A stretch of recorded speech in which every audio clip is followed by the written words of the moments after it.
Well, Viggs, I'm giving up. You know, it just feels like this is the period GPL. for the Big Ten. Yeah, this is the GPL podcast, episode number 215. Tried to play the video, just wouldn't work. So we move on without it. We got to do what we got to do. Show's got to go on, right? It's, it happens, for some reason, videos it started and stopped. So apparently StreamYard might be having an issue, even though I just tested this before we came on, but you know how things are.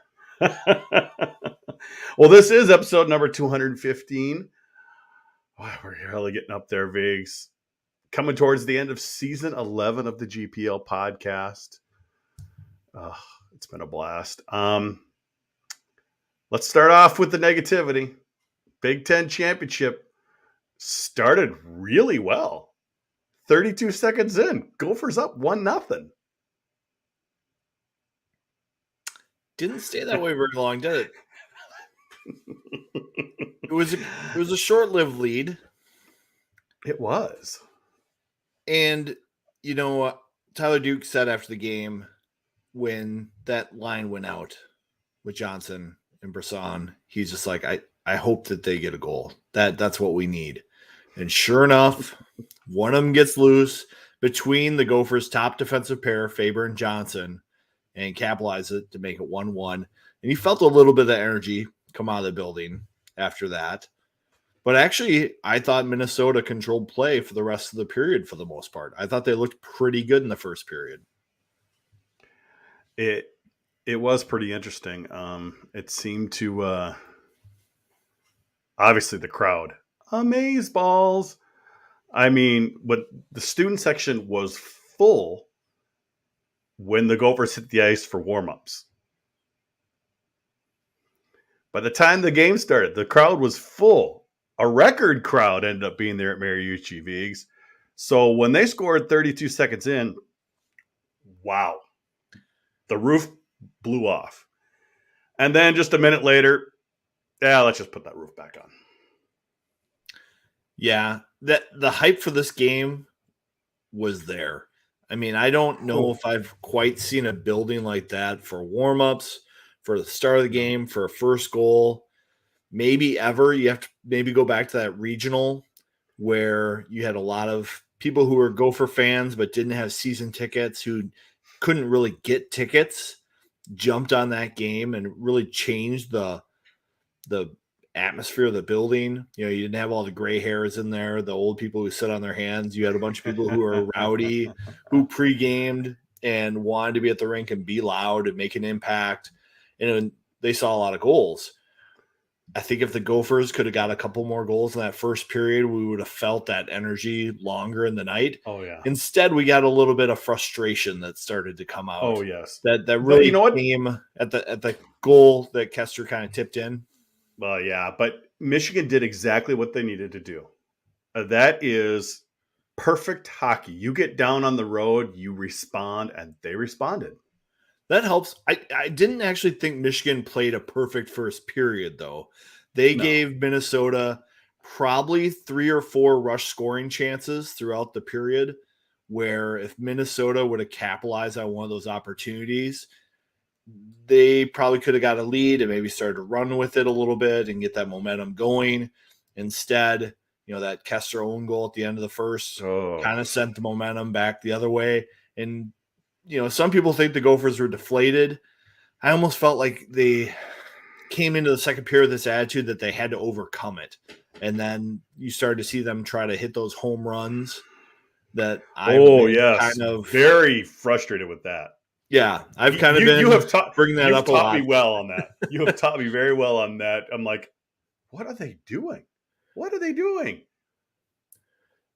When Bob Motzko says they need to stop going for home runs and hitting singles, that means you need to stay tight on your breakout.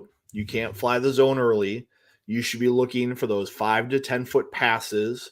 You should be getting back with the puck and even with the puck on the breakout so that the passes are easier to make and you generate speed behind the puck. And so when you get in the neutral zone, you have multiple options.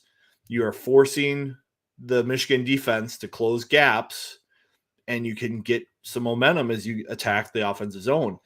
Instead, what we see Minnesota doing is getting stretched out, centers leaving the zone very early, Minnesota coming into a neutral zone where they don't have any speed, and Michigan has 3 players back, and the Gophers would skate the puck into bad situations and have to start over.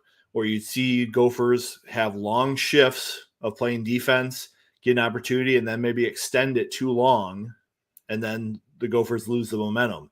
At some time, you need your players to say, all right, I just got to win a shift so that the line coming out after me has an advantage on their next shift. And we just did not see that happen in the second period. Here is my concern, Viggs. This is the end of the season. We're supposed to have learned this by now. Not a great game. They had their bad game against Penn State. What about that? I mean, they're not supposed to be doing this now, and we're seeing a lot of what we saw at the end of last season.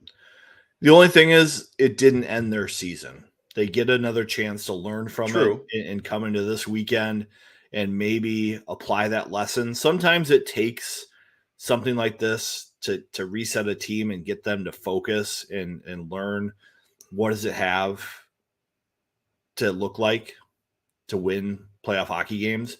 And maybe they can learn that lesson. I think down the stretch of the season, maybe the competition let them into it. You know, there are a lot of people saying good things about the Penn State series, the Wisconsin series. You know, as they came down the stretch, Michigan State, you know, overcoming some adversity in those games. I do think that the teams that are playing in that stretch almost let the Gophers into it at times and let them have those rush scoring chances that kind of give them some confidence. You never really saw a team like a Notre Dame or Michigan in that second period where they force Minnesota to play a difficult offensive ground game situation. Can you still hear me, Viggs? I'm having some computer issues. I can still hear you. Your video has gone somewhat frozen, so I wondered if I was going to have to solo the podcast like you've done sometime when I have technical issues. No, I'm just having some weird memory issues. Chrome has been acting up. See, and there we go. We lost you. I'm glad that I have the power of running this show now from StreamYard, so thank you.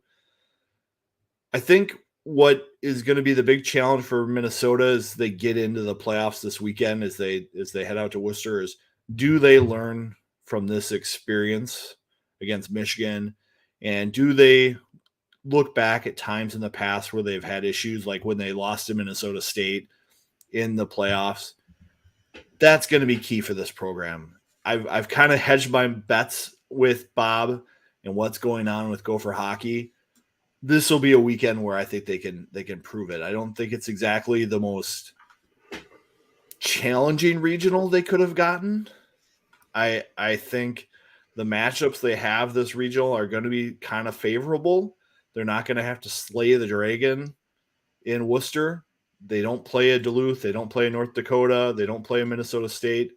So they're going to see something different this weekend. Welcome back, Jude. Well, as you can see, Chrome just quit right on me. Maybe that's a good thing. It's good to have it happen early in the show rather at the end of the show, right? Well, this is why I do love this platform. This platform just keeps on going. You took over very nicely. I'm guessing you're answering a question there or two. Trying to get my train of thought back here, Viggs. Coming out of Michigan, any other things coming out of Michigan that you noticed? That end of the game was pretty amazing. It was with nice, a couple power plays, extra man. They did come together. Crowd was good. Crowd was all excited. Crowd was all excited when they scored with 5 seconds left. I'm like, yeah, we're going to get the tying goal. But I went to the game as a fan. I noticed I saw Jared in the chat. He was sitting near me. George, GPL were sitting near me. I had a fun time no matter what. Viggs, they did oversell the student section a bit too much. More than 1,900 of them showed up because all of them were trying to sit in front of me. and they kept getting booted out. It's obviously not a bad problem to have, Not a but bad problem to have. Exactly. no, but as you could see, not ideal at all. No, not ideal, but I think the atmosphere and the building is worth the trade-off of some of that, Mm-hmm. at least to those of us who've been wanting something like this for a long time. I did get frustrated with the fans' reaction to the officiating. The beers on the ice was kind of a black mark, I think, for Minnesota.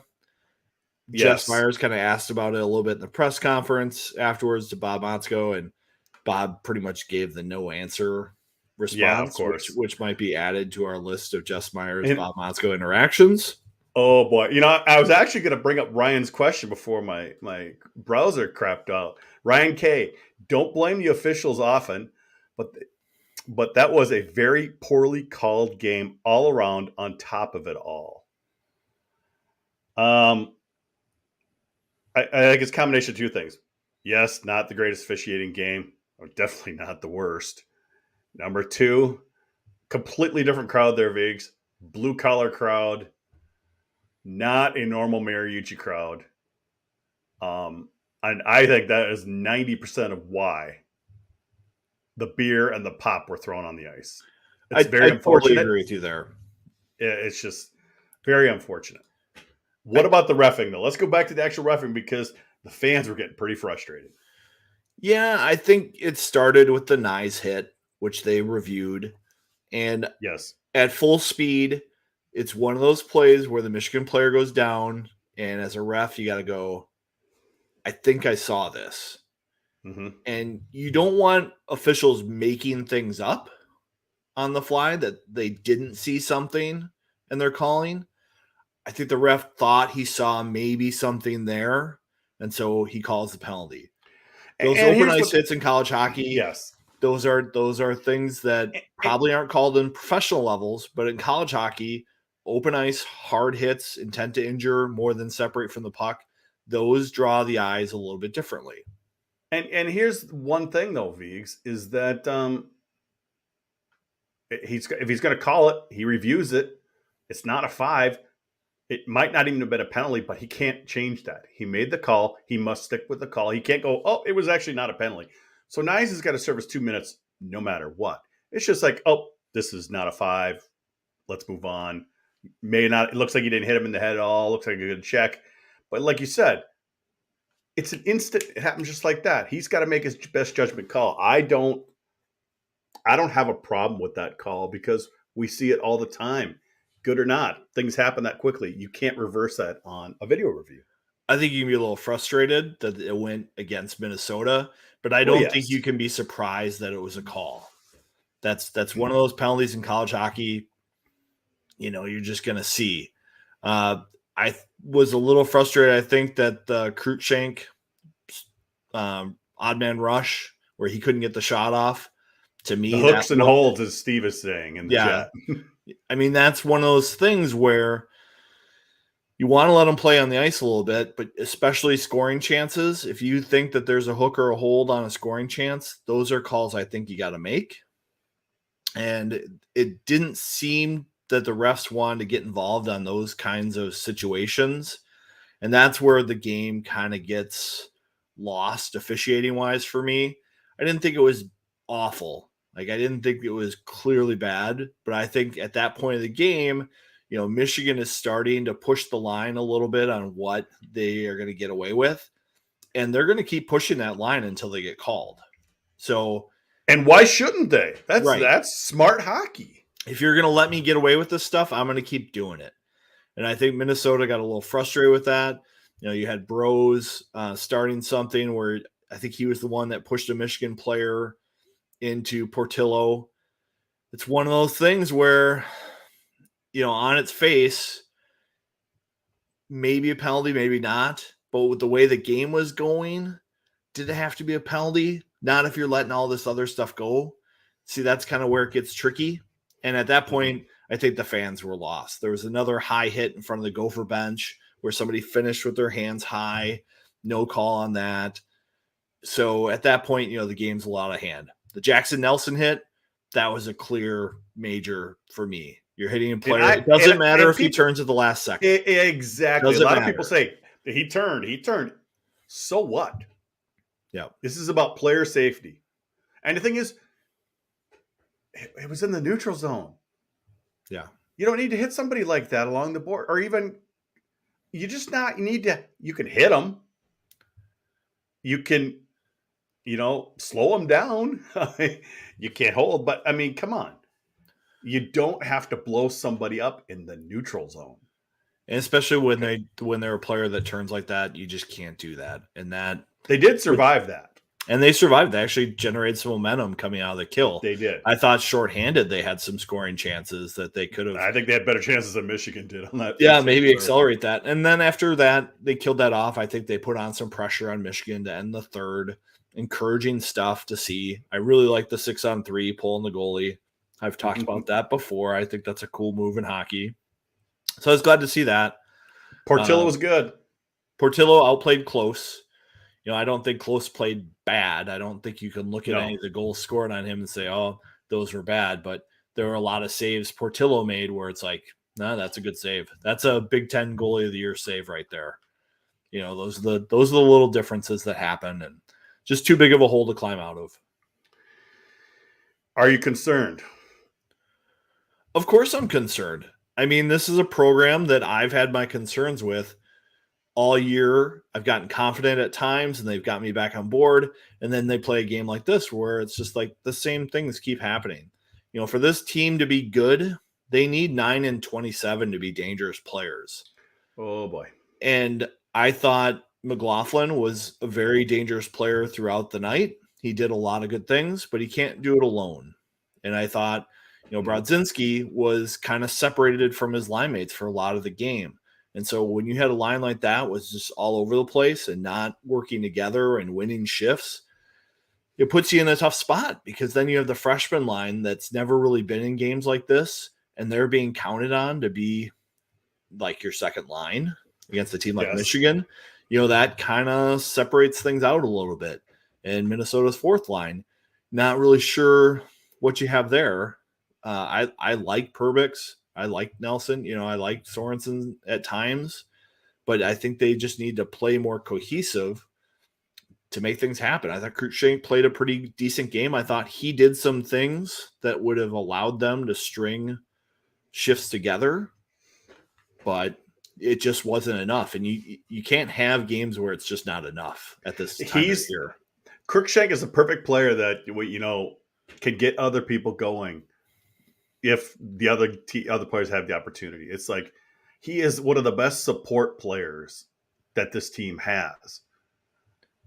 But when the other players aren't there, and he makes good decisions. Like he'll come in the rush and he'll make a dangerous shot that has a rebound, or he'll come in and realize that there isn't a shot there that can get to the net and create danger. So he takes it down below the goal line or puts it down below the goal line and goes to work. That's the kind of stuff you need to happen that you don't always see out of some of the other players in the Gopher lineup. Moscow did move Huglin to a line with Walker McLaughlin for a little bit there in the third. Maybe that's something that they'll look at this weekend. I don't think we're going to see Lucius back. So this team is what it is. Hopefully they have what they need for Gopher fans out there, but it is a concerning weekend. Yeah. I'm going to come back to Lucius in just a second here, but I saw a question from Jared Klein. Your favorite concern, number 9, might be coming back for another year. Let's hope he walks away. Jared's not much of a fan of Walker, but I'm not sure they actually have room to do this next year, Viggs. I mean, they might have the room for a player or two, but I'm not sure that happens. But it kind of got me a roundabout way, and actually what you kind of referring to, this team goes as far as 9 and 27. It just, yes, Myers and Nyes can be deadly, but if those two are on their game, Minnesota could go just boom all the way to the top. It's going to help if 9 finds his game in a big one like this. If he came back, can he play wing? Please for more than a period. Can you put him at wing for more than just 20 minutes? he can be dangerous. He can float around at wing, but when he's at center, he flies too quick. He opens up things in transition the other way. He gets too deep. He's never the F3. It just creates some issues. So we'll see. I mean, if Walker and McLaughlin were to come back, maybe that means the Lucius kids aren't going to be here. It's really super complicated, I think, for that. And that's the question. Ryan K. Has Lucius played his last game for the Gophers? Here's what's weird, Vigs. That's not normal. Motzko was talking about Nelson every other day. He's going to be back. He's got this injury. It's going to be 5 weeks, 6 weeks, whatever it is. Lucius, not a freaking peep. One word answers from the yes. Coach. He's not giving us that. So it's not just an injury from just, we're just kind of putting puzzle pieces together. Well, there's something weird going on. I think it's an injury, but it's just something that he's not happy with. Mm-hmm. That's where I would go. There's something there going on injury wise. Oh yeah. I don't clearly doubt that. But clearly Bob's frustrated by it. You can see it when he answers these questions about him and how he talks about it. So yeah, because it's not like he was talking about Nelson at all. Yeah. Or Pitlick. Yeah.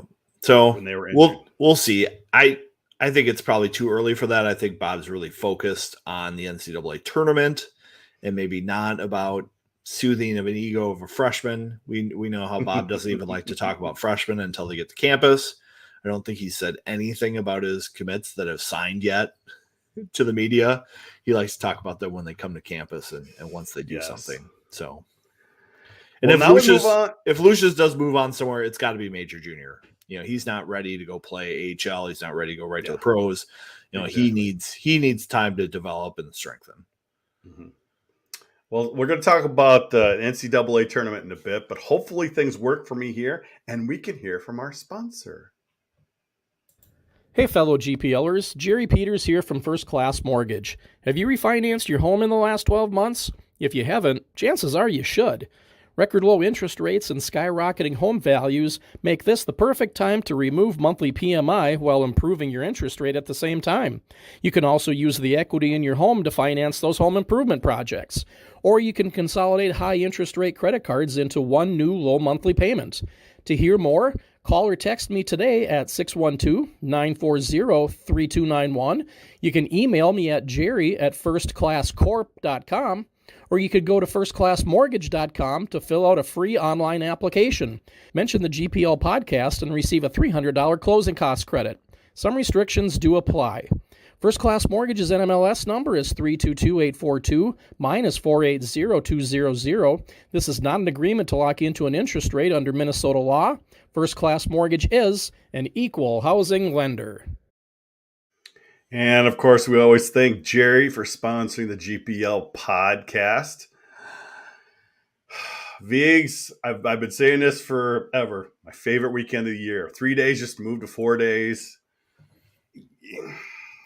I'm not so sure on that. My Saturdays and Sundays won't be as busy. But it's regional weekend, my favorite weekend. Gophers there or not. Best weekend of the year for me. That's right. It's going to be great. I like having the games spread out over the 4 days. I think it's more likely that we'll be able to watch most of the games. Mm-hmm. Sometimes there's that overlap where you're trying to get multiple screens going. There'll be a little less of that this year, hopefully. And so maybe a little more attention could be played to the games with just 4 a day on the first 2 days. There's actually a lot of time between the games at each regional, too. It's not like when they're done, about an hour and a half later. There's quite a bit of time. I mean, I'm just looking at my first set of games here with Michigan International and American International, Quinnipiac and St. Cloud. One game's at 2, one game's at 7. So they're like building in overtime time a little bit, just make it a little more casual. Of course, I'm guessing maybe are they doing 2 sessions at some of these things? Yeah, I don't know. It'll be interesting to watch. That's a little different. We're obviously not going out there this year to see them in person, so we'll be watching on TV with everyone. And I think it's going to be good for the game to have those. I'm looking forward to. I think on the first day, I want to see how Minnesota Duluth plays. They're playing a Michigan Tech team that I don't think is supposed to be super dangerous. Tech hasn't done great against tournament teams, but on the flip side, Minnesota Duluth sometimes has trouble scoring. So we'll see if they can get a lead and pull that one out, because if they can get through and play Denver, that's a very exciting regional final for a Frozen Four spot. Well, let's just go ahead and hit up that regional then. That's the Loveland Regional. You've got the number 1 seed in that regional, Denver, playing UMass Lowell to kick off tomorrow night, 8 p.m. Central Time. You've got Duluth and Tech playing tomorrow afternoon. Any other on thoughts? paper, those are 2 easy games to pick on paper. I'm just trying to think of like the odds. If I look at my DraftKings odds for those games, Denver's a minus 340 favorite, Minnesota Duluth's a minus 220 favorite. So the odds makers think that those are pretty easy games. I think that 3-2 game between Duluth and Tech is probably one of the bigger spreads out there. Really? Mm-hmm. Well, look at what Duluth did. They shut out their tournament. Right. And that's what Scott Sandelin teams do. I've often asked Scott how he develops leadership and how he develops teams. And it's through hard work and trusting your veteran players and just kind of giving your freshmen a little bit at a time. I think he was really shocked when he had Perunovich make that big leap and become such a player right away. That's very rare for a Bulldog team to have a young player like that mature into a relied on position. But they had to that year because they had so many freshmen D on that crew. This is more one of those unheralded Duluth teams that's grown over the year and was very tough down the stretch. I mean, they almost missed the tournament a month ago, right? They did. They were outside the pairwise. They had to get hot to get in, and now they're a 2 seed. So looking like you're sticking with Duluth and Denver making that regional final. And I'm picking Duluth out of that region because of that veteran savviness that Sandelin always seems to deliver. You can't really bet against him. He's done it so many times. And I don't know, after the NCHC weekend, if Denver's that team that can really make it happen. I know they scored a lot of goals this year. I know they have a lot of talent. I just think when they play that style against Duluth, it could get wired down. And as good as Brink has been, I've not been super impressed with him when I watch. I don't know what it is, but just when I've watched Denver games, he has not flashed to me as an elite player in college hockey. I know the numbers are there. I know he produces. Maybe I'm just watching the wrong games, but he just doesn't consistently win shifts for me. Okay. Let's move over to the number 1 seed, Michigan, earning that number 1 seed by defeating Minnesota. They're taking on American International, and everyone, boy, in the past, everyone's like, Michigan. What? AIC has taken out the number 1 overall seed before. This is nothing new for them. Not saying this will happen, but stranger things have happened, Vigs. Stranger things have happened. After watching Michigan very closely this last weekend, though, Michigan has a ton of talent. They do. And the one thing that really impressed me with Michigan is how much during that second period they controlled the puck and controlled shifts. Yep. And that really was not something I think we saw from Michigan maybe in the past couple years or even earlier in the season. I think they, have matured as a team and know how to compete, which I don't know if we've seen all the time. And some of the nights where Michigan's gotten in trouble, it's because of major penalties and things like that. If they can avoid that against AIC, I think it's going to be an easy game for them from that standpoint. And if they fall behind, I think they have the talent to come back. Well, and then obviously on the other side, we've got Quinnipiac and St. Cloud State. That's a fun matchup, Vigs. That's a really fun matchup. Yeah, it's a fun matchup because St. Cloud's healthy, I think, based on everything I've seen, except for maybe their goalie has an issue. Hraniak maybe has something that's come up. So that could be a surprise as we get to puck drop if he's in net. I've heard it's a concern, but most of their skaters are healthy. and that's a dangerous team there. I think they maybe don't have as good a record because of their first half. They didn't do very well against some of the higher ranked teams in the pairwise, but I like St. Cloud in their game too for a big matchup. St. Cloud, Michigan in that regional final. Oh, that's good. This is just a fun weekend, Biggs. It'll be great. And as much as gets a lot of perps out there, perks, hype, whatever it is for them. I don't think they're going to be there. Well, there you go, St. Cloud and Michigan. Then I'm thinking Michigan does dispatch of St. Cloud. Oh, maybe that's not your your bracket has Michigan losing in the regional leagues. If I could get confirmation that St. Cloud was going to have their goalie healthy for the weekend, I would have some confidence in picking them right now. But I think that little bit of mystery, I would pick Michigan to go through. Okay. Oh, boy. Mankato. First, let's talk about what happened in Mankato this past weekend. As our game was ending, they're going to overtime, and then Mankato wins, and then, the puck went underneath the net, and there was a whole debacle. Makes the Don not look so great. According to who? According to who? Some of the people we hang out with. Those people might be biased in some way. Possibly. I'm not going to get into the whole thing.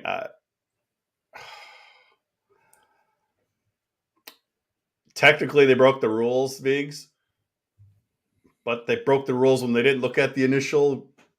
They didn't look at the first overtime goal and see that it wasn't good. Right. 2 wrongs make a right.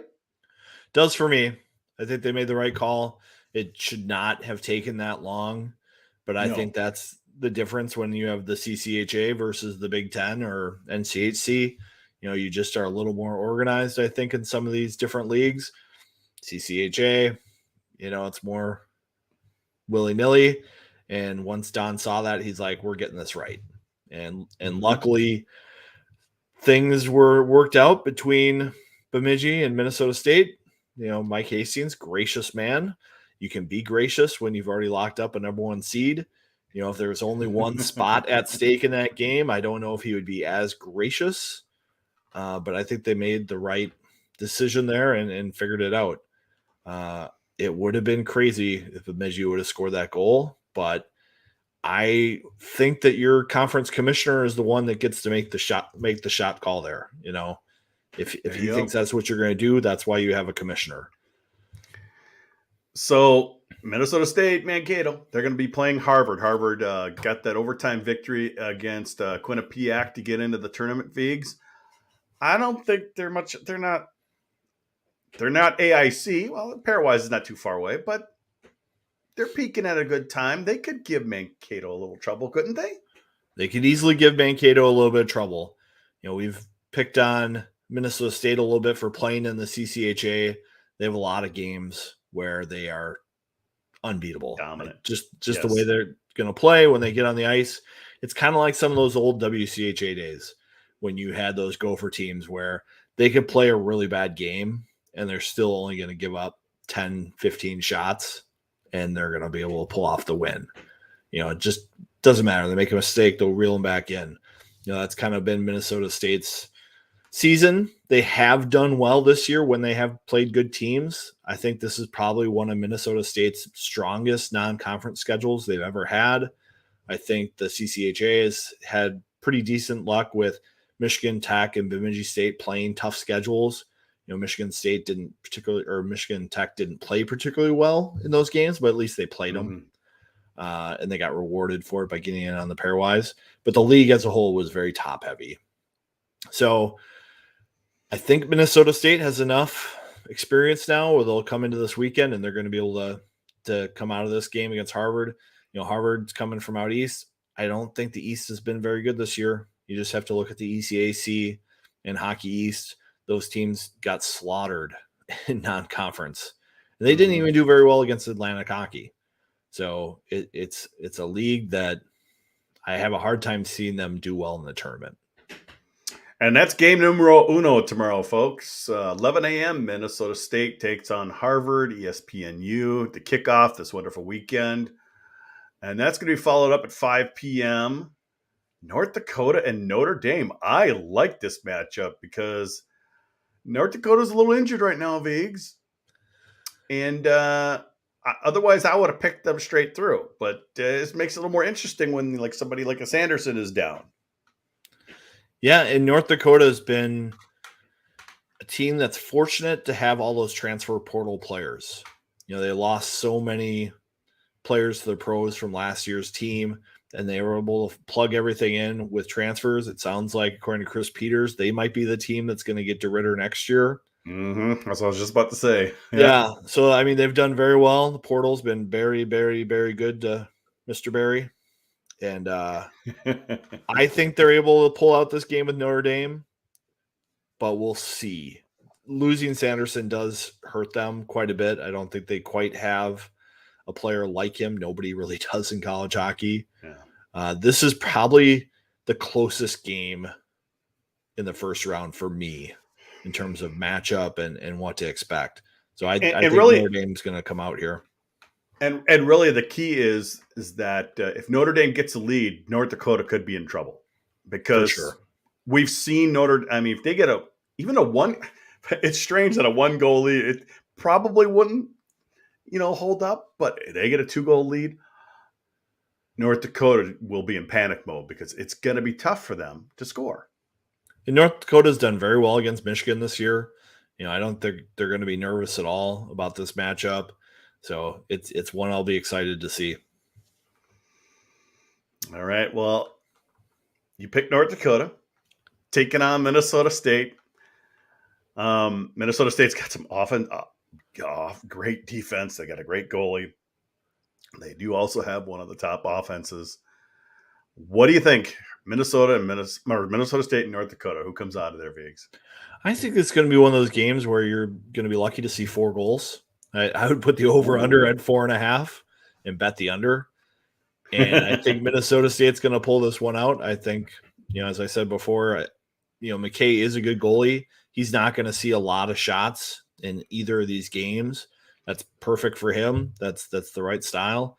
And I think they're going to be headed to Boston. All right. Well, that brings us to the Worcester Regional Leagues. Worcester. Western Michigan and Northeastern. And I did a little Twitter poll earlier this week. And by far, this one was the most that people thought could be an upset. And when you've got somebody like Levi in net for Northeastern, Viggs, he could come through the whole region and shut everybody down. He could. There is the school of thought that he has not played well against top teams. Okay. And he did not carry Northeastern down the stretch here. He's had a lot of nice games, but again, East Coast hockey has not been very difficult this year. There's not a lot of power teams out there. So maybe it's a little bit of smoke and mirrors with those stats. So I don't think Northeastern's as dangerous with him in net as some would pin them. Mm-hmm. I think Western Michigan, they've got some of the top scorers in the country with Frank and Adard, both players who probably could have been Olympic type players. Maybe there's some sort of anti-Western Michigan thing out there.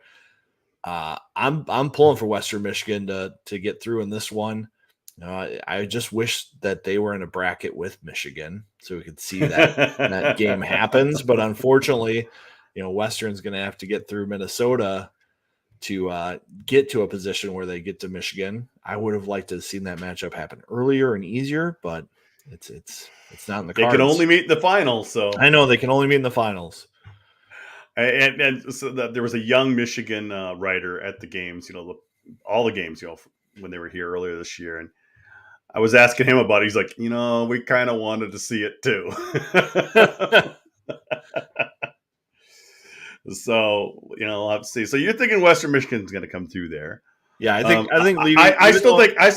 I think that's the one that's, if there is an upset, that's the one that will happen for a number one. It'll be that game. Not saying it will, but that's the most likely one in my view. It makes sense from that standpoint. I can be talked into it. I just don't think Northeastern's going to be very good, and I don't think as highly touted as Levy is, and I think he might get the Richter Award winner. I just because that's voting's like now it's before the regional, folks. Right. I think he's going to get it, and then I think he's going to lay an egg a little bit in the regional. It's going to be egg on the face of everyone who votes. Sounds familiar. And we'll be hearing it from Minnesota State fans all tournament. Okay, here we go. UMass, Minnesota Vigs. Minnesota has not done great out at Worcester, especially against a team like PC. They took them out last time they were there. They are the defending national champion. They have players who have been there, been through the washing machine spin cycle. Maybe they're not the top team they were last year, but boy, that experience does matter, Vigs. It does matter, and they play the right way.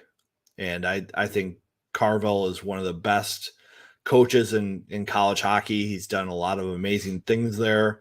He's gotten a lot of the right players there, and he's developed them.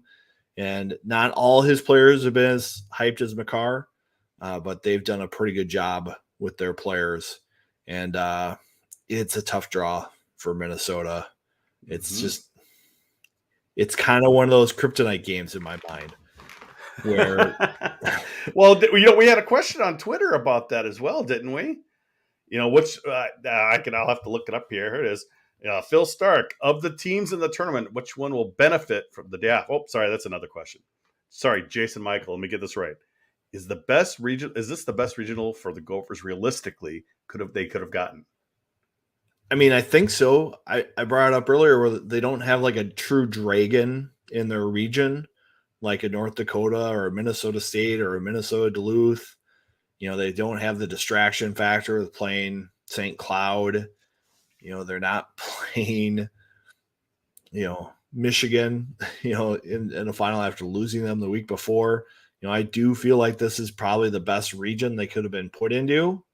But at the same time, it's going to require them to play at a level that we just haven't seen from them play very often. I don't think their matchup with Omaha last year was at all scary.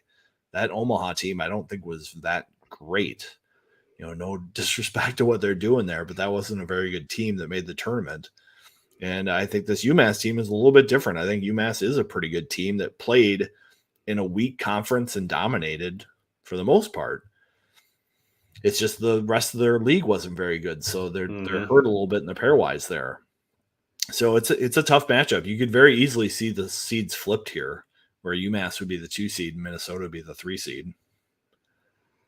So and I'd like to remind people that it has been 20 years since Minnesota has successfully gotten out of a regional outside the state of Minnesota. 20 years. It was 2002 when they beat Colorado College in Michigan, when they only had to play one game, by the way. They had to bye. That was because we had 12 teams at the time. That's kind of one of the issues I have. It's like, they got to show me here because it's been 20 years, Vigs. Yep. Do you think Minnesota at least squeaks through? You're looking a little unsure there. I'm totally unsure. Here's the thing. Bob's got this program in a great spot. I think they have an older team, an experienced team. They do have the freshman line, but they have been pretty comfortable together. The other lines are all veteran lines. The blue line, all veterans. Close. Got a lot of experience here down the stretch. He's an older guy. He's not like some freshman, that hasn't played a lot of juniors or something like that. He's pretty experienced, and he seems like a pretty calm guy. And I don't think you're going to see games where he's going to need to stand on his head for them to win. Is this the best Gopher team we've seen in 6-7 years? It should be. Is it going to be enough? I think it is. It's going to be scary. It's going to be scary. But I think they get through against UMass, even though I'm not confident about it. I would not put any money on this game if I was betting. Well, stay away from it. Okay, well, we've theoretically put Minnesota and Western Michigan in the final on Sunday. 9-27, Viggs. This weekend is 9-27. If they play well, the Gophers get through. Yeah, if they do, true. If they play well, I think they sail through. Because I think those two can have that much of an effect on a game. Because if they have that much of effect, that means the teams have to try to concentrate more on them, and it opens up Nyes and Myers, opens up the freshmen. It just opens up so many things. It's that, I mean, literally, this season depends on those two this weekend. Sorry, guys. It's what it comes down to for me. And just based on what I've seen in big games, they have not delivered enough for me to have confidence in them getting past Western Michigan. Okay. I think the Broncos get through, and they're the team that gets out of Worcester. 21 years. I know. But I would be more than happy to be surprised. Wrong. I'd be more than happy to be surprised. Damn right. Like, you can go back at Gopher Puck Alive, and you can look at that, play-by-play thing on Walker and what they need to change. If he can change that in a big game, it's going to pay dividends. If he does the same stuff that they've done, or if they fall behind and they start trying to go to home run hockey, they're not going to be successful. You can't do that at this time of year. So, for me, it's kind of similar. It's been, like I said, 20 years since they've been through a regional. They've had a lot of good teams in those 20 years.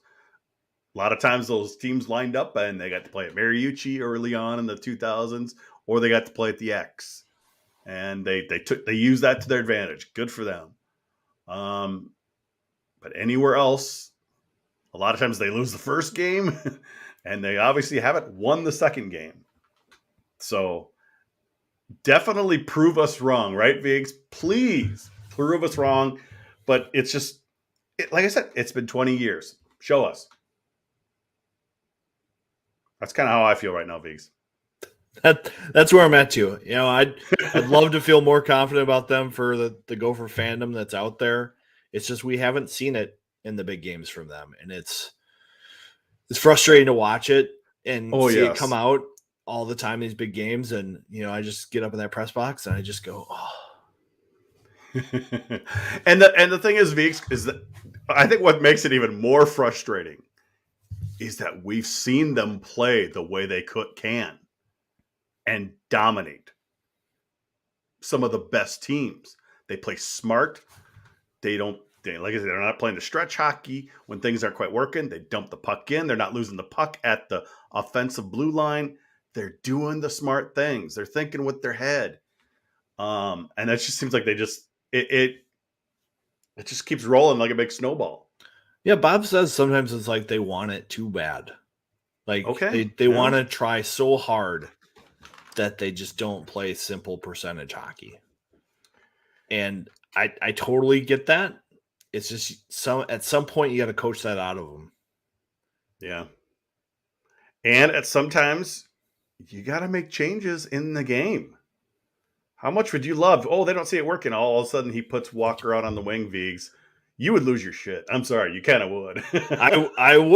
I would be like, wow, that's a big time coach call. That's like a Nick Saban benching his quarterback, Jalen Hurts, for the backup, Tua.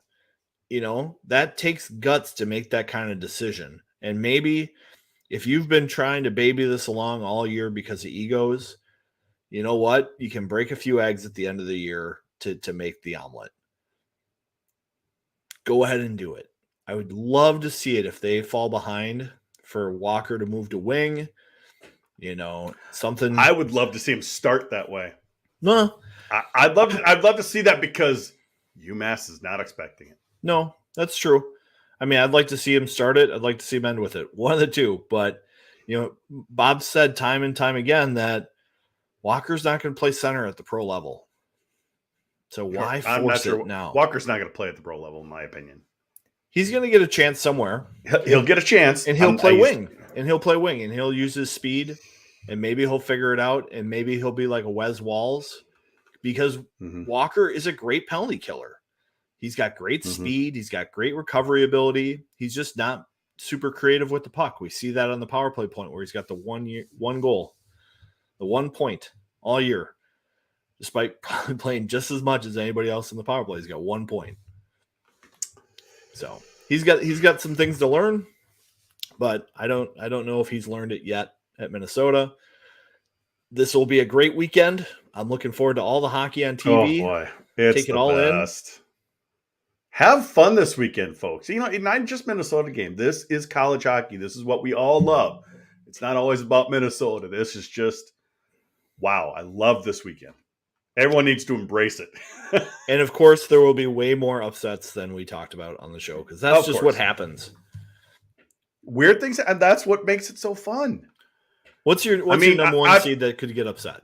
What if you're going to pick one? It's happened all the time. I think we picked number one seeds to get through. But if you had to pick one.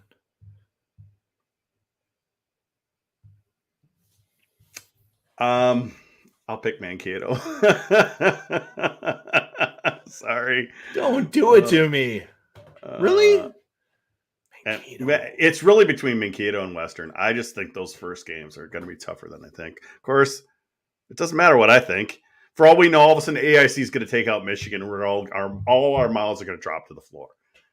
We've never been able to predict it. No, most people can't. Yes, you can predict there's going to be an upset, but which one is it? I don't know. Yeah.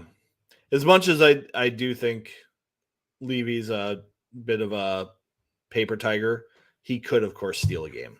There's a reason why he's predicted to do well. Ryan, Cato can't score. They're one of the top scoring teams in the country. Nathan Smith, one of the top forwards in college hockey. Are they top five in scoring? Yeah. This isn't the Mankato of old. They're a legit team. And they play great team defense and great special teams. There you go. And they played a tough schedule this year. They did. You got anything else for us here at Vigs? No, that's it. Let's get to some games. Let's hopefully have 2 more podcasts this season. Yes. Instead of just one. Which that is possible. Idea. Which is possible. Definitely possible. All right. Well, there you go. Are we back the Wednesday before the Frozen Four? If we're doing this, we'll be off next week. So what I was here's what I was thinking though, Viggs. If they make it through the regional, let's take next Wednesday off. We'll do the Wednesday before the Frozen Four. If they don't, we're closing up shop next Wednesday night. Same bat time, same bat channel. What do you think? Does that work? I don't think we need to. I mean, even if they make the first, or this is like on air, on recording, production meeting. Or do we have it next week and then have the day off before the Frozen Four, and just have it next week no matter what? I think we skip next week and we either do it the Wednesday of the Frozen Four or after the Frozen Four. Oh, so just close up the season after the Frozen Four, no matter what. Right, because then we'll know. Yeah, I kind of like that. Who signs contracts everywhere? I think we'll see Walker and McLaughlin head off into the sunset and try their hand at AHL or European hockey. Yeah, and then I think we'll have some other question marks. Like, will Ben Myers sign with the Wild? Will Brock Faber go to the Kings? Will Matthew Nyes be a fourth liner for Toronto? All that stuff will be known in about 3 weeks. So no matter what, we are not on next week, folks. That's right. Taking the week off. If they make it to the Frozen Four, we'll be back that Wednesday before the Frozen Four. And guaranteed we'll be back to close up the season, no matter what, the week after the Frozen Four. So that definitely works for me. I like you're a smart guy, Viggs. I am a smart guy. Look at these diplomas over here, Well, that is going to do it for the GPL podcast this week. Hopefully we'll be back next Wednesday. Hopefully the team wins. We'll have to see. For those of you watching live, stay tuned for a bit of overtime for next. For the rest of you, we'll catch you next time on the GPL podcast.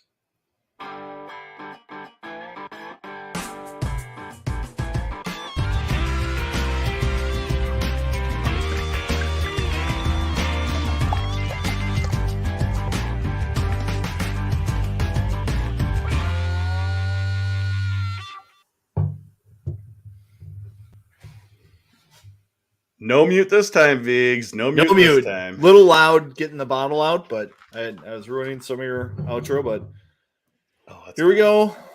Oh, hold on. Just give me a second here. We've got a Utopia. Worldwide Stout. Worldwide barrel aged in Utopia barrels. So this is a big one. This is, does it even say on here? I feel like I looked at it before and it didn't say. But it's big. It's like 16% stout.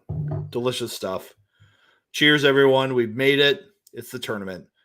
Gophers 39th appearance. NCAA leading. Delicious. There you go. Delicious. I waited. Sorry about the. I don't know what happened. It's like my memory. It also had problems. I had another tab up that I was going to display to show each region. And when I was doing that, all of a sudden my memory just sucked out, and I probably should have quit and come back in before the show. Yeah, but I think that's what was messing me up the entire time. And then when it kind of failed, and then I came back in, everything ran just fine the rest of the time. Not a problem. Mm-hmm. But I think that was the initial problem. So I'm going to have to do some editing on the beginning of the show, bring in the old video I've got, and even the intro music for the audio part of the podcast. I'll probably just do that tomorrow morning or something like that. So, I see. Geez, I late for a second. Like 36 comments since then. Wow. People are busy. Yeah. So 17.3% on this. Oh my goodness. Wow. Chicken parm was very good tonight. Yeah, people are asking about Booch. He never replied. So it's like, he did that fist pump thing. And I'm like, I can't PM you. You have to PM me or friend me so I could PM you. So, or not friend, but follow. So we just never heard anything back. And that's just the way it is. The dude's big time. So, yeah.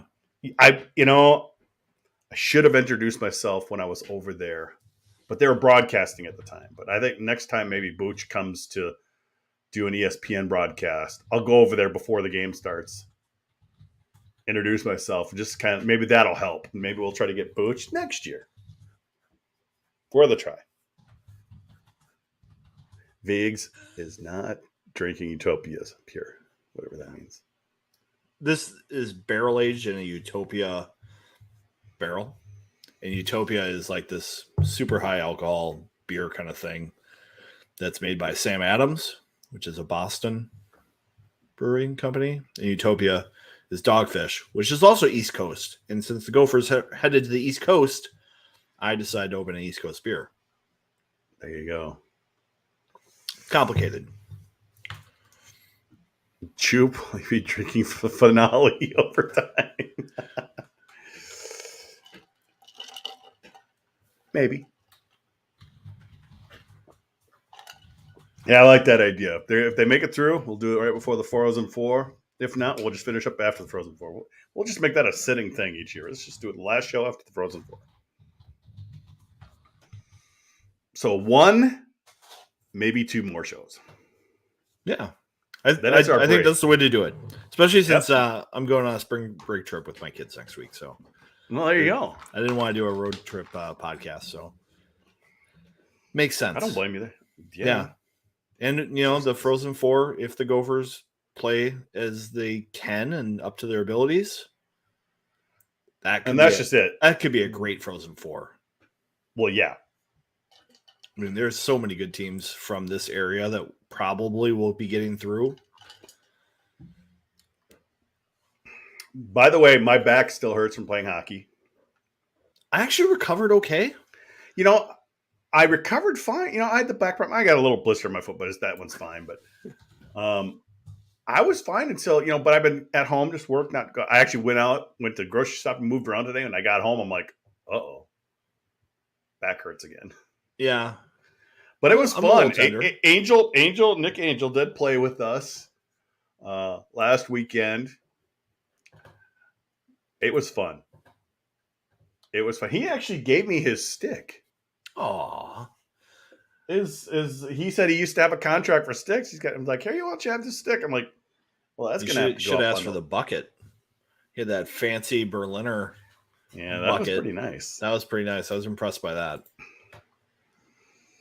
And yes, Jared, I know there's photos. I haven't had time. I'm busy doing a lot of. You're busy. Right, you're working, man. And Jared, what you can do, and even you, Steve, you could probably make those albums live or just public, and just share a link. I think you just make it so people could view them, not obviously do anything with them. But I'll screen capture all of them. It's been a while since I'd skated. I do want it for my collection. I'm gonna put it. I'll put it in a collection. I'll put it all together eventually. But and I'm doing a lot of stuff with the site rebuild and stuff like that in the back end, and that's hopefully going to happen after the Frozen Four as well. I keep wanting to do it sooner, but I'm like, I'm not going to just piss people off now. It's always fun, though. Well, yeah, it's always fun. I was impressed, though, that our skate, I don't think anyone was taking too long a shift. I know I wasn't. Yeah. Oh, my gosh. The lungs were hurting, and then the legs were kind of my lungs. I looked down a couple times. I was like, did I just step on a skate lace? Nope, that's just me getting tired.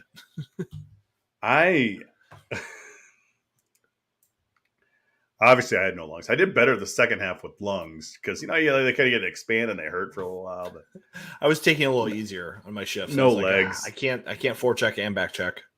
No legs, no nothing. It was sad. I mean, I never had many skills in the first place, but when you don't play like I said, I want to say it's at least 5 years that I've even played or been on the ice. Mm-hmm. That's why those first couple steps out there, I'm like, oh shit, ready to go down. Just the stepping on the ice because it had been so long. And like I said, I'm a D-League player. But even those D-League skills went down to about M-League. I felt comfortable passing the puck from standing still or gliding. Some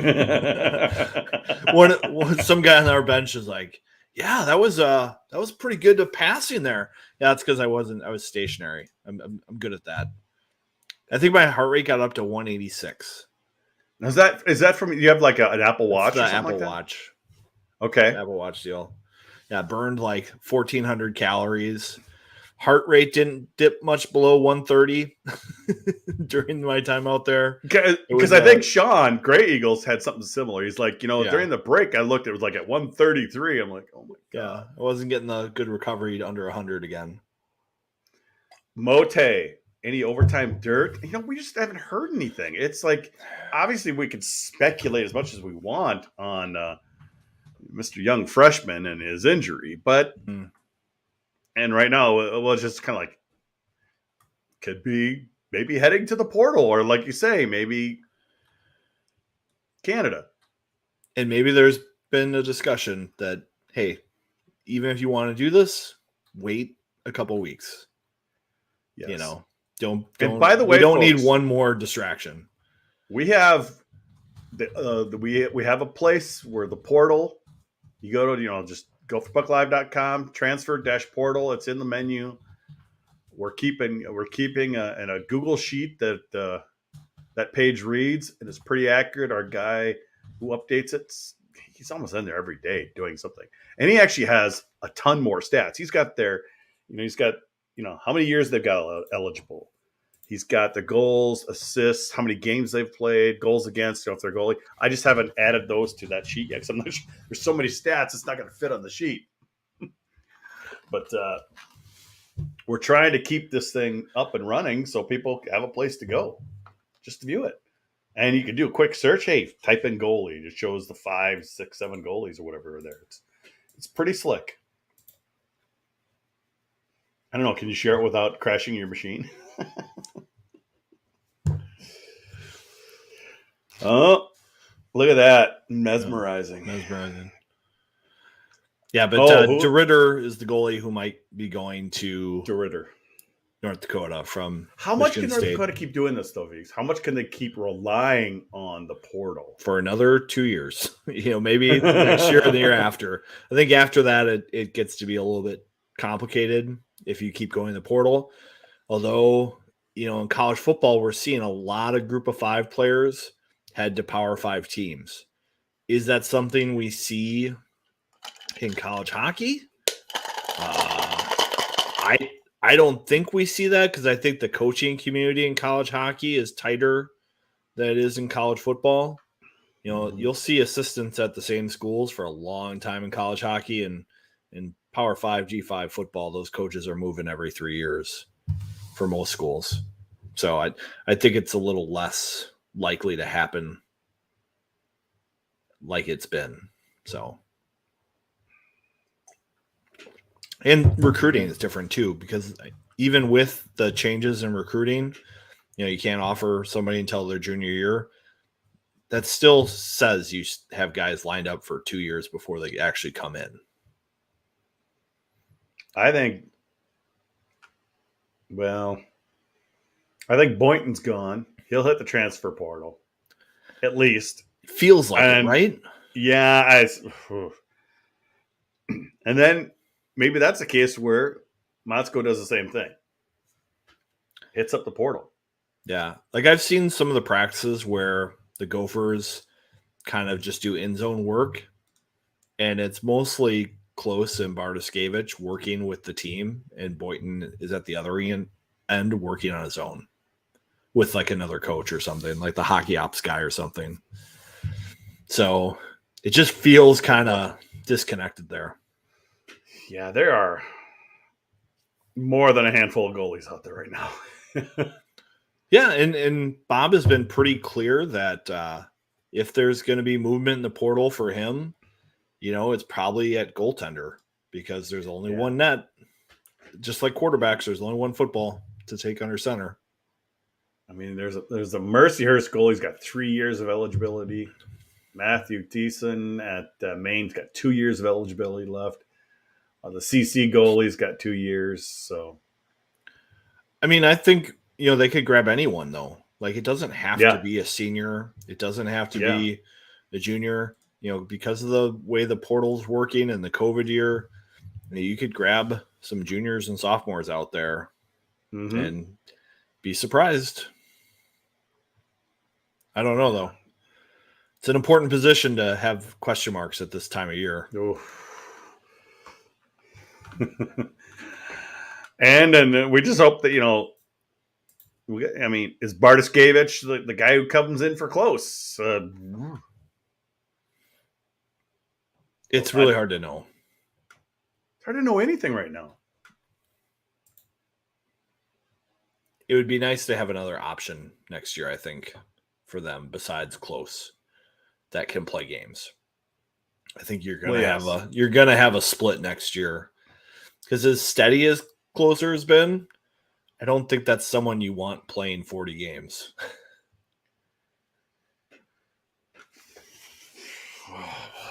I don't know.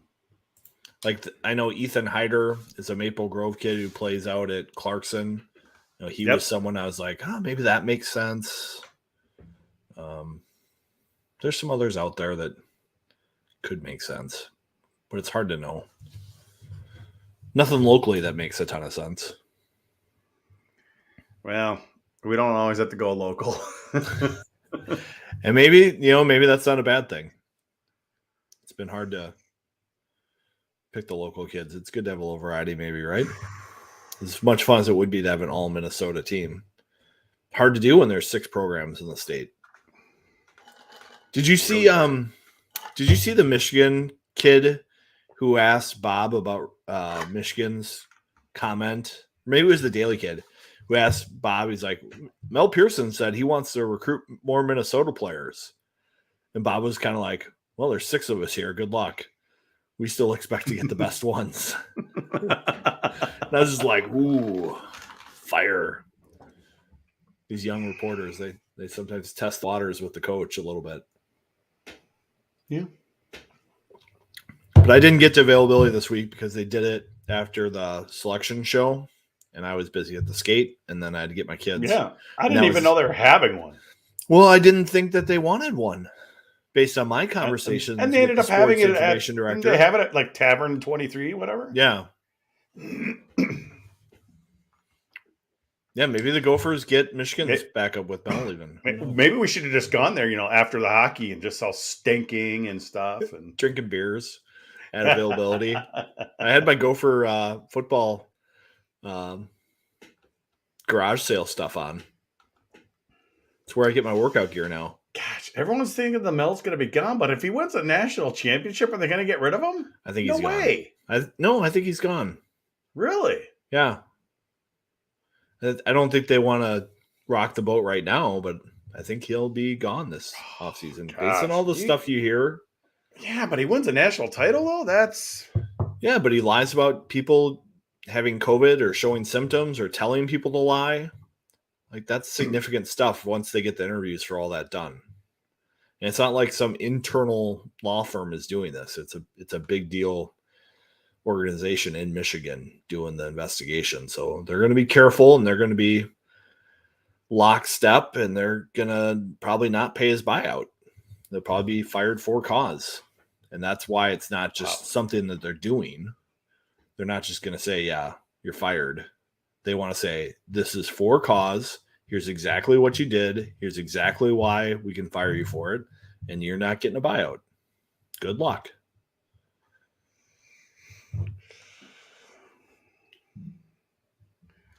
We'll see. We've seen stranger things happen, Biggs.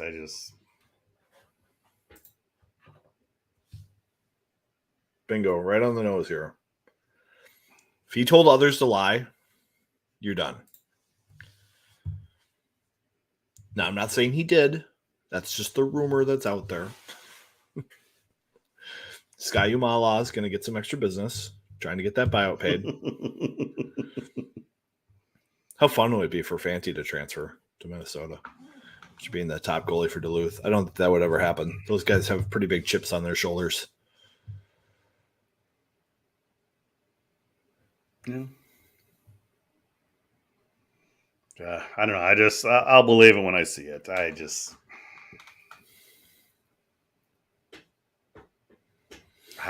I'm still surprised that Cole still has a job. Granado shouldn't, but I could understand Danton Cole. Like talking to Ben Holden kind of solidified it to me that he's going to get some rope. Just based on 9 years of rope or whatever it is. I mean, yep. Remember how fast we ran the Wooger out of here? It's different though. It is. This fan base is different, as we saw at the game on Saturday. This fan base will get ornery and they'll get mad and they'll throw things. It's a little different. Yeah, I had some liquids coming splashing down in my area. I'm like, I get these drips. So somebody must have chucked something from behind me, and I was in row 16. So I don't think it was just the students. No. There were a lot of people there that were unhappy. That's quite the heave because the students that got that giant net. The net used to be taller. It's not as tall as it first originally was. Yeah. It's very possible. Floor. Yeah. It's an expensive thing to throw, though. $12 beer, $13 beer. I wouldn't do it. No. As we can see on the GPL podcast, Beer of the Week, I like to enjoy my beers. There you go. So I a little apprehensive about this weekend. It really comes back to you guys haven't won on the road in 20 years. I'm not concerned about that as much as I'm concerned about how 9-27 play. And some of the stuff that we've seen from the freshman line with Bros and Hughlin, and Pitlick kind of disappeared a little bit against Michigan. I think because Michigan was so good at playing keep away, he had a hard time finding his game. Now is it just me or does Pitlick really have a hard time catching a pass? There's something weird about it. It seems like I notice it a lot of times. A pass comes to him and it bounces over a stick or something. I don't know what it is. It's just maybe I'm just noticing it at weird times. But we did hear Craig Florer was a little nervous about the ice for Saturday.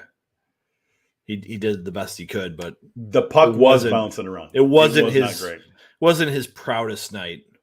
Oh boy! Then, of course, I wonder if he's watching. Great. Well, it's melting right now, folks. We saw that. It's gone now. It's melting. It's going to be gone.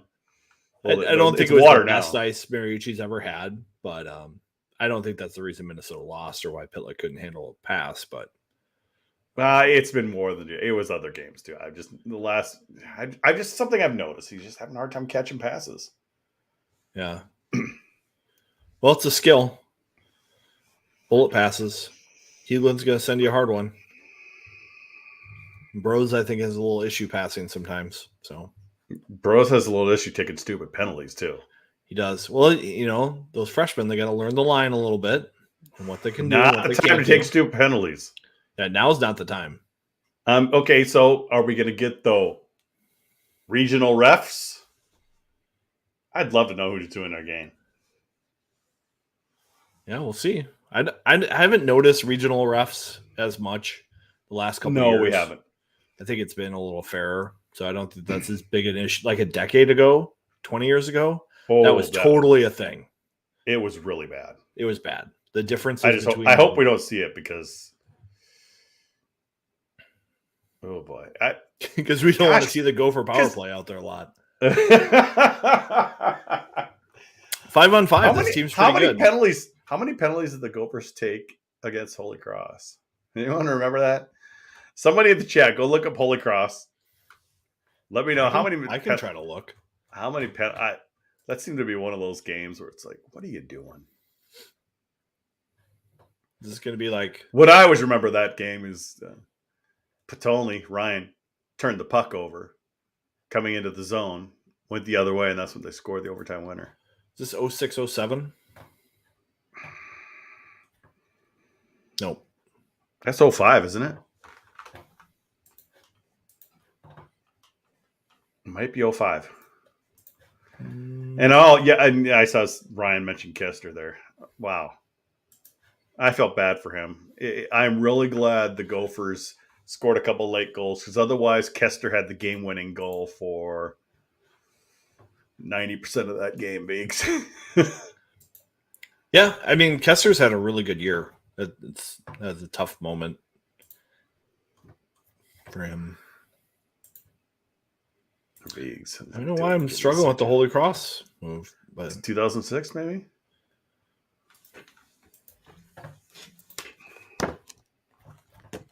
Yes, 2006. Looking at the box score. Wow, a lot of penalties in this game. 1, 2, 3, 4, 5, 6, 7, 8, 9, 10, 11 penalties. Holy Cross had 10 power plays in the game. That's not a recipe. That's not a recipe for success. 10 power plays. Gophers 11 penalties, 22 minutes. I knew it was bad. I didn't think it was that bad. Wow, yeah, that's March 24th, 2006.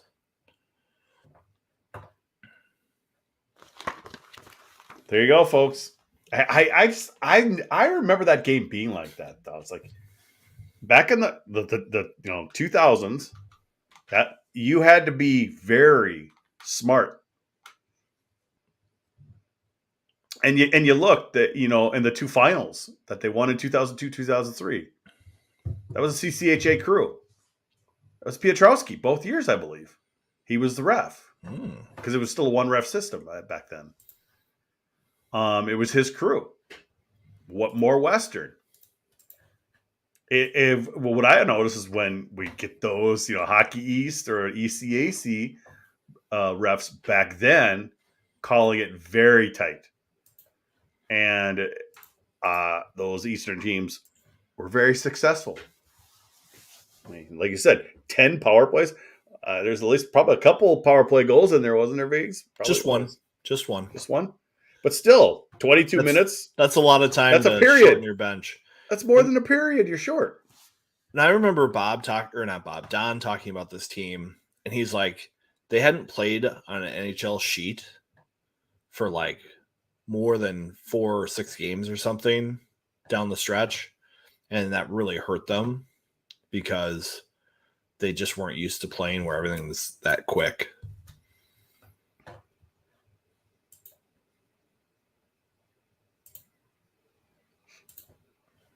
I don't know. Whereas this team plays better on an NHL sheet, so maybe they'll look good this year. Let's hope so. Let's hope so, folks. Yeah. Any other fun stuff we got tonight? I don't really think so. I'm going to have fun doing some lot editing here. I can't wait for... get the intro back in the audio and... yeah.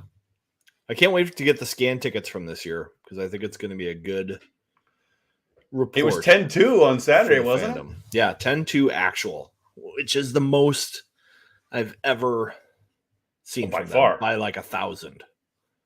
Like my previous high was like 9,000 for that Wisconsin game where they sold 10-5, but only 9 showed. I don't know. I talked to a young grad student at the U about my thoughts on growing the fan base for Gopher hockey. And so he did get in contact with him. Okay. I got in touch with him. Yeah, he was reaching out to me. I'm like, you know what?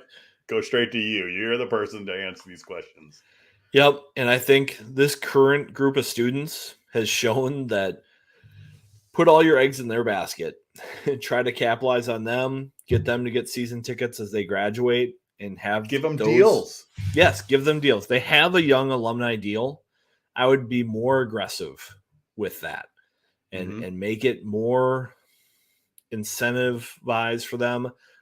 I would go after the ticket scan people and figure out who your most loyal people are and give them extra tickets every once in a while for games because you know they're going to come anyway. Give them an opportunity to bring 2 people with them.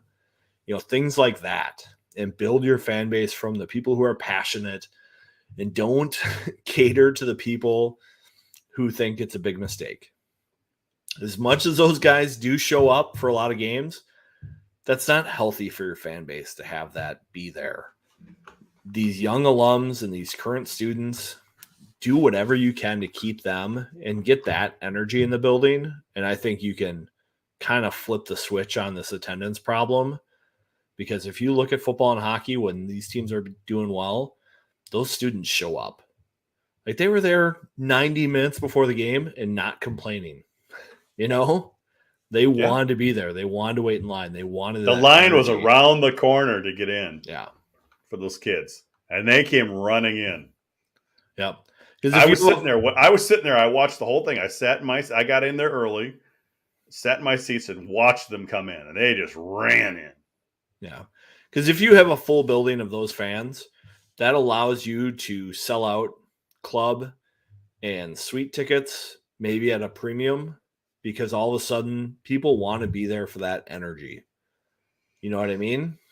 So like maybe you tip the scales where those seats get more expensive and the other seats you discount to these young alums and you figure it out. They'll learn the cheers someday. I gotta say, Viggs, I like it when Michigan's good. Michigan's always been one of my favorite teams pre-Big Ten. Loved it. If Wisconsin was good, that'd be even better. Those are our rivals: Wisconsin, Michigan. Maybe someday on Wisconsin. Those, I think the building enjoyed seeing them get pounded at the end of the season. So, well, I did that video, 8th goal, and it was just like, what is happening here? What a shame. Yeah, it feels good, but we still. It'd be better if they were better. Yeah, it'd be better. If they had the talent like Michigan has, that would be fun. But yeah, people are energetic to see that Penn State game too. That was a big crowd. Penn State's a little bit of a rival, I think. I would rather go see any of those Big Ten teams than seeing shitty Alaska Anchorage or shitty Michigan Tech. They're not shitty now, but you know what I mean? Those are the bottom of the league. Right. And I'd rather go see all those Big Ten teams than seeing those. Oh, trip to Houghton. I don't care. Talk about on ice here. Yeah, our old WCHA, Northern Michigan and Lake Superior State coming to town. Oh, Lake State. Colorado College has been terrible for a while. Yeah. It's a shame. Not all perfect. No. I will take what we have now. It's really not that bad, folks. We're probably going to get slammed for that, but I don't Probably. Oh, well, was it? What's this? Who's adding hockey? Lindenwood from St. Lindenwood. Louis. They've got the women's team already. So, yeah, your turn, Illinois. They're going to need something figured out. I thought it was interesting. Bob said that he thinks something's going to change here for regionals. Like they'll have 2 sites for regionals. And so they'll have same arena, 2 games Thursday, 2 games Friday, 1 game Saturday, 1 game Sunday in one building.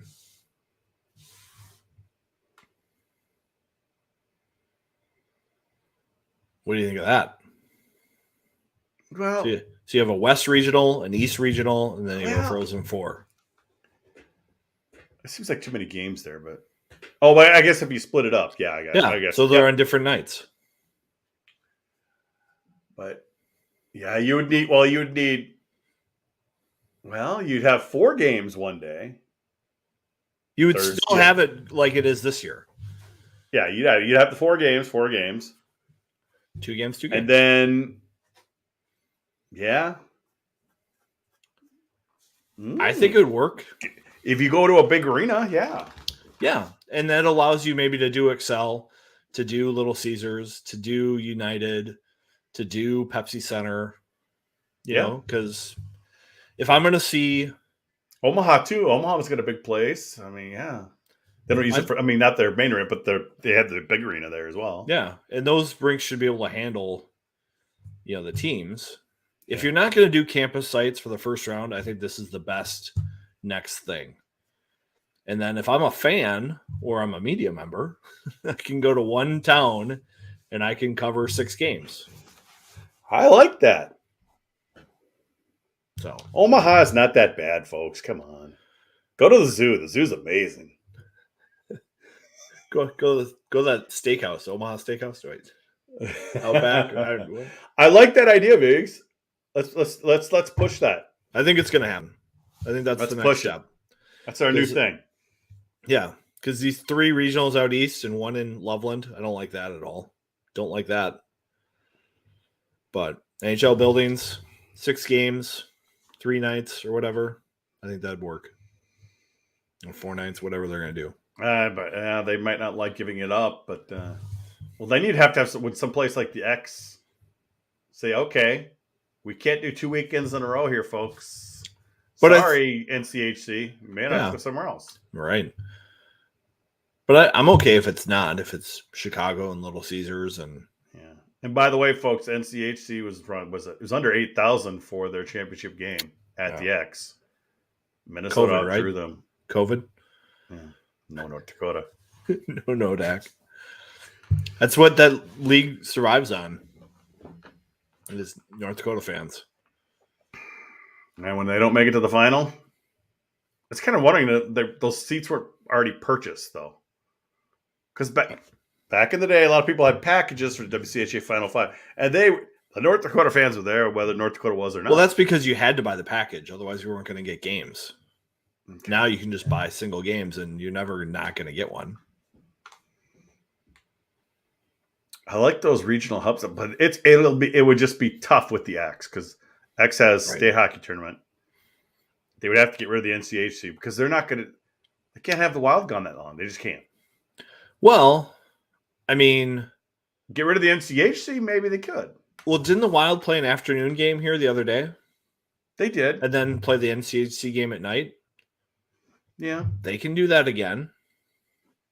So maybe we'll see something like that.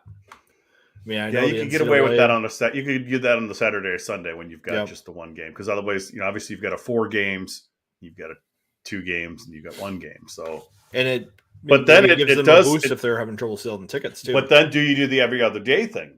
Because then it drags it out 6 days. Oh, right, but the Wild or do you do quarterfinals, semifinal? I mean, do you do it 3 days? How do you do that? How do you? I think you still do it over 4 days. I like the 4-day concept. So you do 4 days East Regional, 4 days West Regional, and then you've got 4 games, 2 East, 2 West. Yep. After each break day, figure it out. Yes, Corey V. 2 games, 2 games, 1 game, 1 game at each building. Each building gets 6 games. And then on one of those days where you have the 1 game, in the afternoon you have an NHL game, and maybe in that other game you have like a all-star thing, like a college all-star game. Like a alumni thing or something. Garen was at the game too, wasn't he? Garen's been on campus a lot. He's probably been on campus about 10 times this year. He's made it very clear to Ben Myers that they would love to have him. There are a lot of teams that do. They'll burn the year to get him. So Myers has gone after this. And Myers can't play in the playoffs. So it doesn't matter for that. Isn't he still a junior? He could still come if he wanted to. He could come back. He's not coming back. I know. He's ready. Faber is the one that I'm worried about. Even at the last game, he was like, no comment. Yeah, because he didn't hear what happened before exactly. So, yeah. But he's not going to make up his mind until after the season. We'll see. I think Nyes will be back. Nyes and Cooley. Let's go. That'd be fun. Just looking at some of these questions. Yeah. There you go. Let's jump on that bandwagon. 2 regionals. Super regional. How are the contracts? Are the contracts up now? Or have they? I don't think they've been announcing the regionals until the year after. Like they're on a year by year. They haven't announced because they essentially just obviously with COVID they took the year off. So now we had Loveland. I know that, but was there anything scheduled the next couple? I feel like they just announced the Frozen Four sites, not the regional. Well, let's do it. Let's get her done. Get her done. I'm trying to confirm that, but let me see here.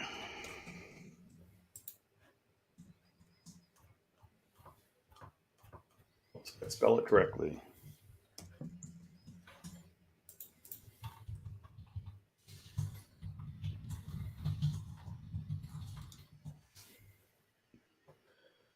Because we have Tampa, St. Paul, St. Louis, Las Vegas. But I don't think we have any regionals. Oh, wait. Maybe they have done this already. Gosh darn it, Jupe. Maybe they can just change it.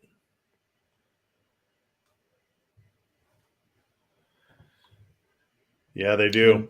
Yeah. They've got regionals all the way through 2026. Sorry, Overtime Crew, for letting you down. I blame the Utopia Barrel Stout. Next year, Allentown, Bridgeport, Fargo, and Manchester. So 1 West. And then we have Maryland Falls, Heights, Fargo, Sioux Falls. Yeah, BS. But there's a Missouri one in there. I see a Missouri one though.